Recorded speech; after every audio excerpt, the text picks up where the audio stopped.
So here we have it, folks. The debate historians, anthropologists, and spec sheet warriors have been researching for years. Which motorcycle company is better, Yamaha or Honda? That's a bit of a loaded question, don't you think? Lucky for you, Papa Yam is here to help. We're going to be looking at company history, brand ethos, racing pedigree, and of course, compare the girth of some motorcycle spec sheets. So without further ado, let's settle this once and for all. Which is better, Honda or Yamaha? Let's go. Honda was founded in Japan in 1948 by Soichiro Honda. The company started out as a producer of small engines and soon expanded into the production of full-blown motorcycles in the late 1940s with motorcycles like the Honda Dream. Since then, Honda has earned a reputation for producing reliable and high-quality motorcycles. In most parts of the developed world, Honda is a household name.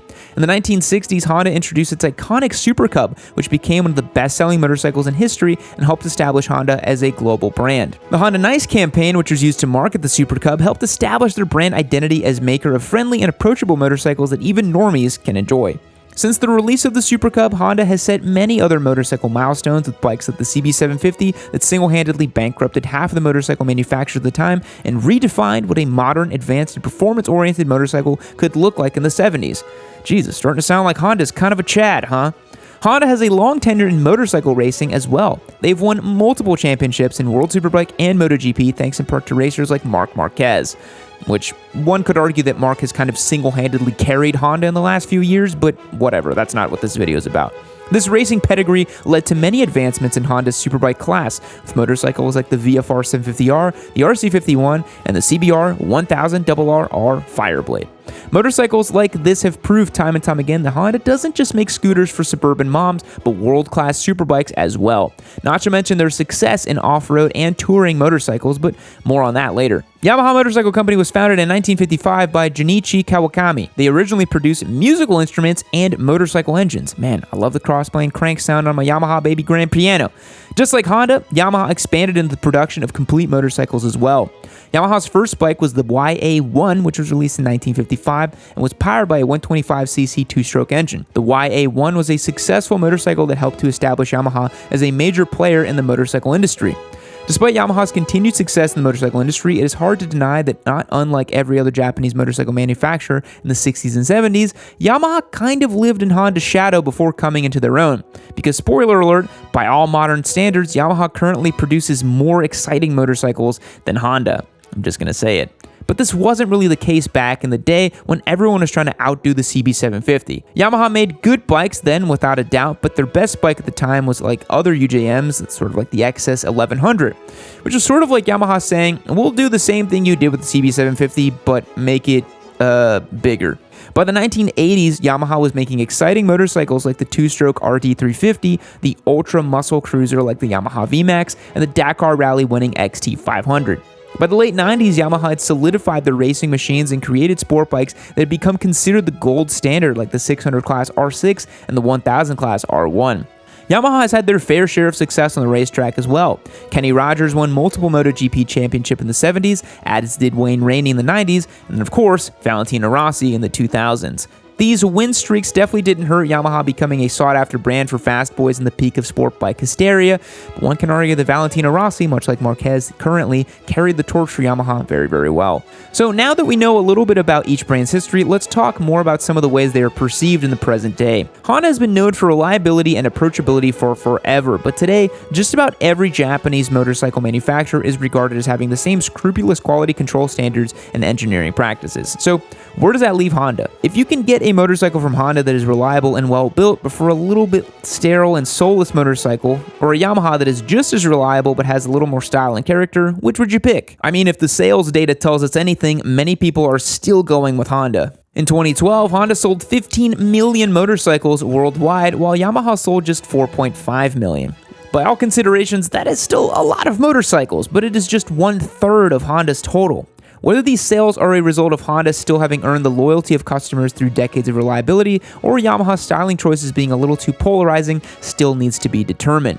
Or it may just be that Honda sells a boatload of 125s abroad. So why don't we look at some different motorcycles currently made by each company, and I will give you a good old-fashioned Yaman Noob analysis. Before we start inspecting some spec sheets, I wanted to take a minute to talk about something important. The fact that you've been riding your motorcycle without gloves on. Don't try to deny it. My friend Denise saw you ride past the food line and she said your hands were bare. I'm not mad. I'm just disappointed. No Mountain Dew for a week for you. Has this ever happened to you? Your mom's nosy friend spills the beans that you're defying the tenets of ATGAT? Well, can you blame her? Don't be a bozo. Get yourself some high-quality gloves that will keep you safe. You only have 2 hands after all. I like the EVS Sports Ascent gloves over at shop.yamanoob.co.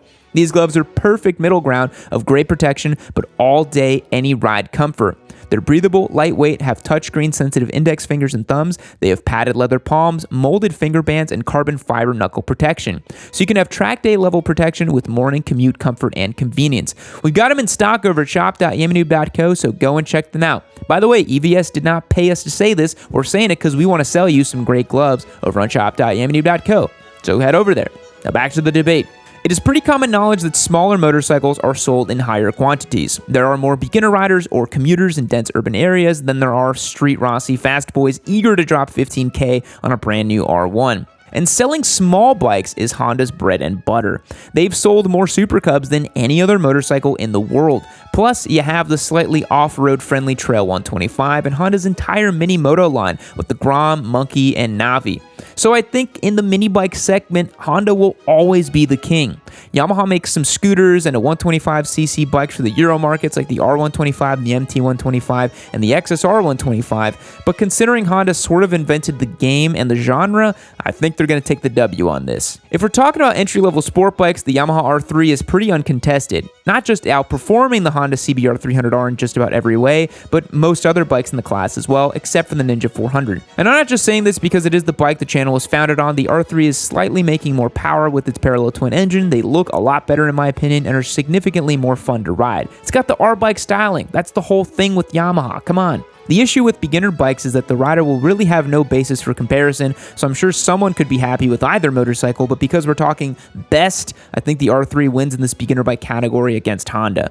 I think the same thing can be said for the MT-03 and the CB300R, the naked bike versions of those latter sport bikes. The actual middleweight category for companies is massive, so bear with me here as I try to articulate this in a cohesive way. If we're talking middleweight 600 class race bikes, there is Yamaha R6 and the CBR 600RR. The Japanese 4-cylinder 600s, excluding the ZX6 from Kawi, are really quite similar and their differences in their riding experiences are slight.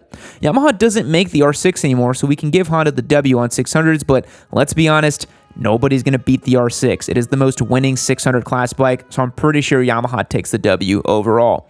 And that is kind of where the scales stop leaning in Honda's favor in the sport bike category, although. Honda makes the CBR 650R, which is their kind of detuned, street-going 4-cylinder sport bike that's making far less power than the CBR 600R, while still having the awkward power band of a 4-cylinder, even though this bike is pretty great. Whereas the Yamaha R7 kind of redefined the street-oriented sport bike with the 270-degree parallel crank from the MT-07, paired with the aggressive sporty looks and the very usable power band. Not to mention that sweet exhaust note. As far as naked bikes go, Yamaha kinda takes the cake with little question. Having practically invented the now ubiquitous genre, Yamaha's middleweight naked bikes are the gold standard. The MT-07 is a fun naked bike with the pokey parallel twin with the short wheelbase, upright ergonomics, and now features an updated tech package with a TFT display. Honda's CB650R is nice and well made, but unless you're shopping for peak horsepower numbers, I think most people would gravitate towards the MT. But that Honda Hornet is on the horizon. It remains to be seen whether it's going to be more popular than the MT-07. But it's not out yet, so I can't really compare. The MT-07 is a more adult, beginner-friendly bike and cheaper and arguably more fun. The CB650R is making more peak power and has a little bit nicer of a feel, but lands in this awkward middle ground of trying to be too much bike for a new rider while being less capable than MT-09. Honda doesn't really have a bike that compares to Yamaha's MT-09, which features an 890cc crossplane triple, a 6-axis IMU, a quick shifter, and so on and so forth, all for less than $10,000. The only thing faulting the MT line from Yamaha is the styling. Some people love it, some people hate it, but that's the risk of making a bike look with some edge. And if you don't like the Transformer Cyborg look, the Yamaha XSRs offer a more retro classic look with all the MT hooligan energy. For leader bikes, we're looking at the Yamaha R1 versus the CBR 1000RR and the MT10 versus the CB 1000R. Yamaha's bikes have the cross-plane 4-cylinder engine, which should make them win the category automatically. Honestly, if you're cross-shopping the two, you likely have some experience under your belt and enough brand loyalty to make your own decision. But Let's be honest, Yamaha is better. The CBR 1000RR Fireblade is cool, but it costs nearly 30 grand. So it sounds like I'm simping pretty hard for Yamaha, but honestly, when it comes to both fully fared sport bikes and naked bikes, I just feel like Yamaha has a little bit more going for them. But that doesn't mean that Honda doesn't bring more to the table in just about every other category. If you want a touring bike, Honda makes the Goldwing. That's it. Mic drop. You don't need to say anything else. If you want a cruiser, Honda makes the Rebel 300, 500, and 1100 compared to the Yamaha Bolt, which is just sort of a Sportster ripoff. The Rebel 1100 is a better buy, hands down. It has more modern features, a more powerful engine, and its own styling. If you're looking for dual sport bikes, Honda wins as well. Considering Yamaha only sells the T-Dub and the XT250, there isn't much of a comparison because they discontinued the WR250, which was so dumb in my opinion. Bring it back, Yamaha. Make a WR350 and a 500. Let's go. But Honda's CRF 300L and 450L are some of the best dual sport motorcycles in the market that come closest to rivaling the stylish and bespoke Euro spec bikes from KTM and Husky. As far as adventure bikes go, Yamaha has the Tenere 700, which doesn't have an exact competitor in the class by Honda, but the Africa Twin is considered to be a more capable off-road bike compared to the larger Super Tenere. But the Africa Twin in base model trim is pretty cheap and kind of competes with the Tenere 700, but it's hard to say. In conclusion, Yamaha and Honda make great motorcycles. That much is obvious, but which is better? If you're a fast boy or a naked bike hooligan, Yamaha is the better option by far. Their bikes are exciting, have more pizzazz and character, and are every bit as reliable as Honda. If you're looking for anything else, like a cruiser, a dual sport, a mini bike, an automatic bike, or any other motorcycle that isn't a sport bike or a naked bike, Honda's going to offer so much more. Honda always makes sure to have a little bit of everything on the menu, which probably doesn't hurt in their pursuit of motorcycle world domination. I hope you enjoyed this video. We're going to have more brand shootouts in the future, so be sure to subscribe so you can catch those, and I'll see you later. Fact: by weight, Spider Silk is stronger than steel. Goodbye.